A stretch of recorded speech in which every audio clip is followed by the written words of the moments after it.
The Tin Soldier. There were once 25 tin soldiers. They all looked alike, as they had been made out of the same tin mold. They shouldered their guns and looked straight ahead in a perfect posture. The first thing in the world that they heard, when the lid of the box in which they lay was taken off, were tin soldiers. A little boy shouted it and clapped his hands full of joy. They were his birthday present, and the little boy set them up on the table to play. The soldiers were exactly alike, except one that had only one leg. He had been cast last of all, and the melted tin was not enough to finish him. However, he stood steady on one leg as any of the other soldiers. On the table, there were many other toys with the soldiers, but one that no eye could miss was a cardboard castle. Little rooms could be seen through the small windows. In front of the castle, there were several little trees around a mirror, representing a lake. Wax swans swimming on the lake were reflected in it. All this was very beautiful, but the most beautiful of all was the tiny little girl who stood at the doorway of the castle.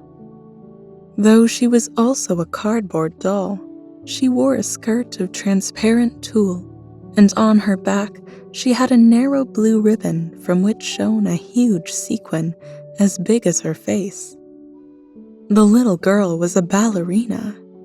She stretched out both her arms and raised one of her legs so high that the tin soldier could not see it at all, so he supposed that she only had one leg as he did. That would be a fine woman for me, he thought. But she is important and lives in a castle while I share a box with 24 roommates. That is no place for her.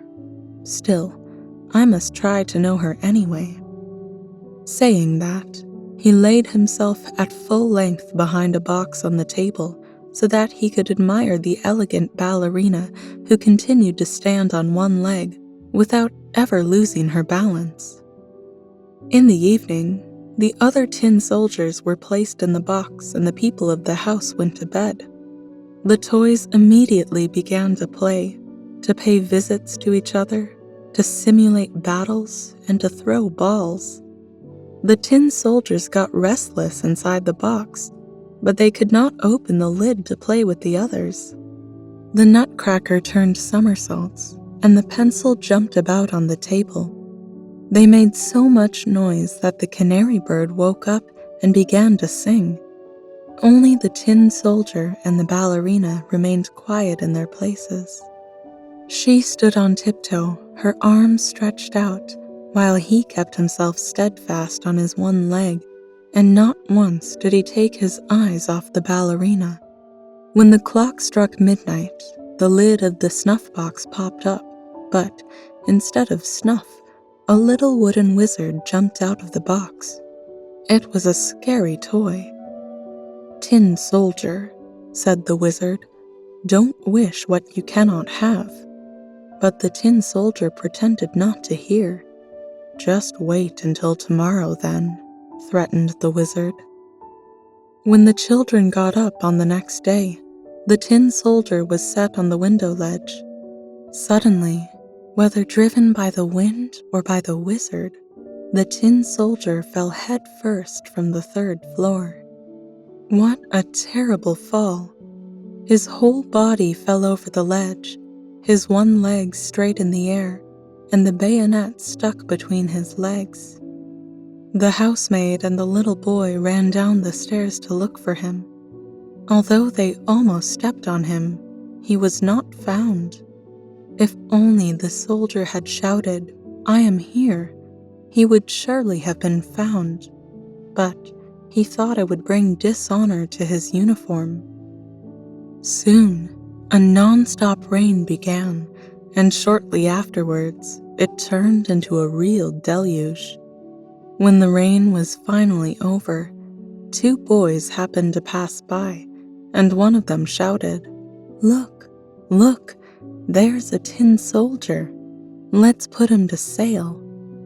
The boys made a small boat out of a newspaper, placed the tin soldier in it, and sent him sailing down the gutter as they ran alongside him, clapping their hands. Wow, what big waves!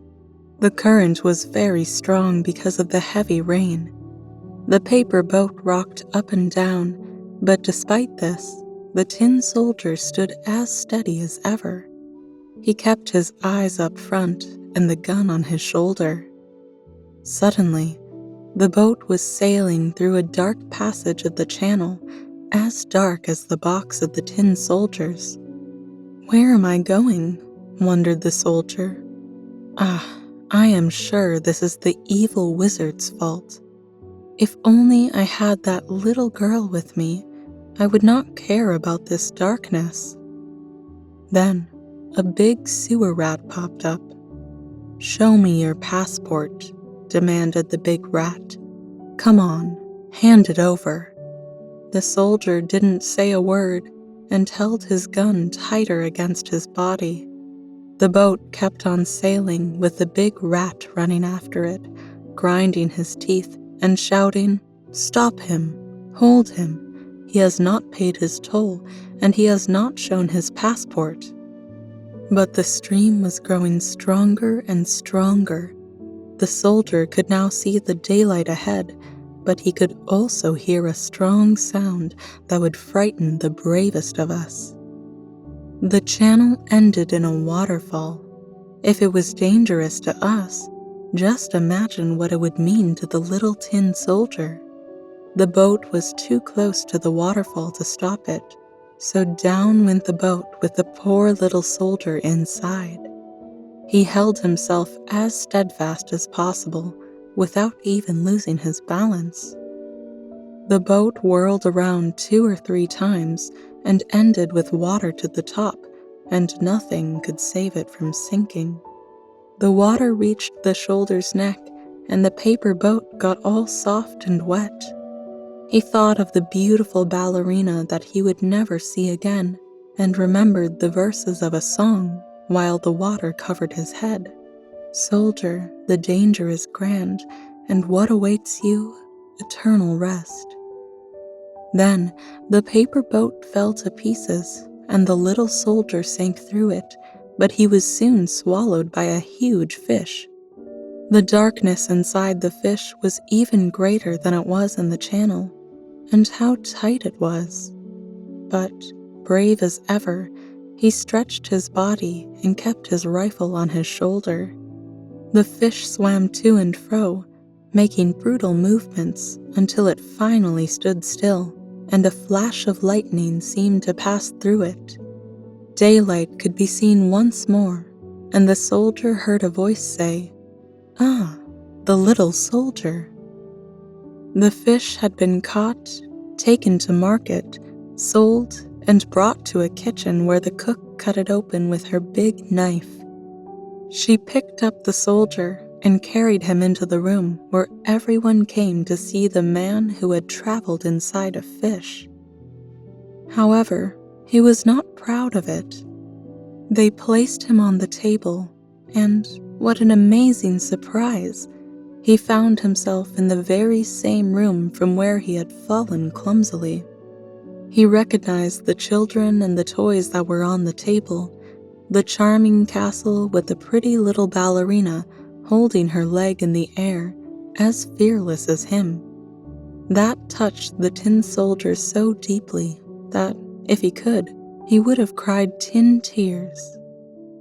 They looked at each other, but no word was ever said.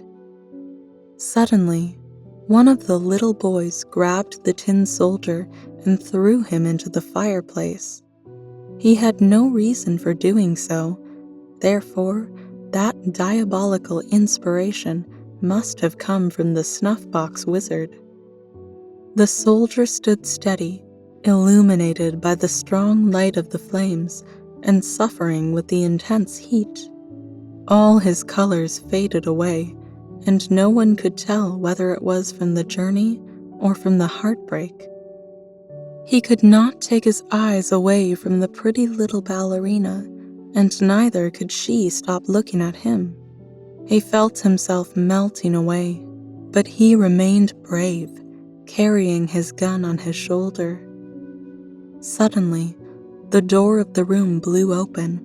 A draft of air caught up the ballerina, and she flew like a bird right into the fire where the tin soldier was, and disappeared into the flames with him. The tin soldier melted down, and the next day, when the housemaid cleaned the ashes, she found a little tin heart. But of the ballerina, only her sequin survived, darkened black by the fire.